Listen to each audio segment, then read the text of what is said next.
I so love Steve Doocy. Steve Doocy comes to the press room every day at the White House. He's trying to embarrass the president. He's trying to Jen Psaki, our uh, pretty darn good press secretary, every time. And he uses Fox News's talking points.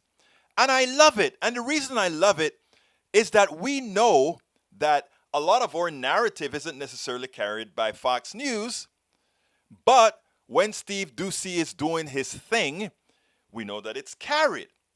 So he opens the door with the silly questions, and then Jen Psaki gets a chance to whack-a-mole them with a new audience, the Fox News audience. Thank you so kindly, Jen Psaki. But not only that, you give those of us who are independent journalists and bloggers to amplify what Steve Doocy is doing, and in the process, allowing that message to go out. So let's take a look again at Steve Doocy making yet another attempt to what I call to be whack-a-mode. Thank you, Jen. About voting rights and these Texas lawmakers who have come to Washington, do you know any examples from his 36 years in the Senate that Joe Biden just hopped on a train and left town to avoid a vote that he knew he was going to lose? Welcome back. Look, I think that the president's view is that these Texas legislators were making a statement through action in opposition to efforts in their state to oppose restrictions on people's fundamental rights and their rights to vote in their state.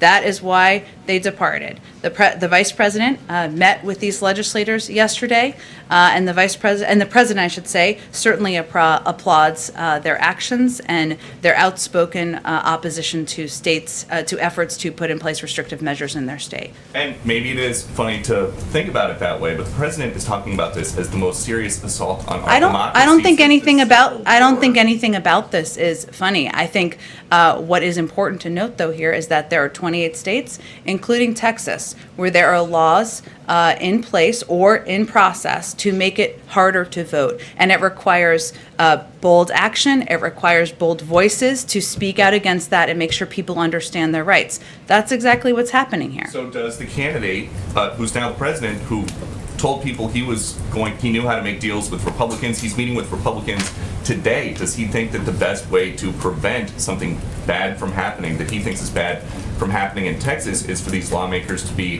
hiding out in a different state, or for them to go back and sit down at the table? The president fundamentally believes you should work together in areas where you can find agreement, as he is on the bipartisan infrastructure framework that is going to help rebuild roads and rails and bridges around our country. And also that you should be outspoken where you have concerns about affronts to democracy. That's what he did yesterday, and that's what these legislators are doing now.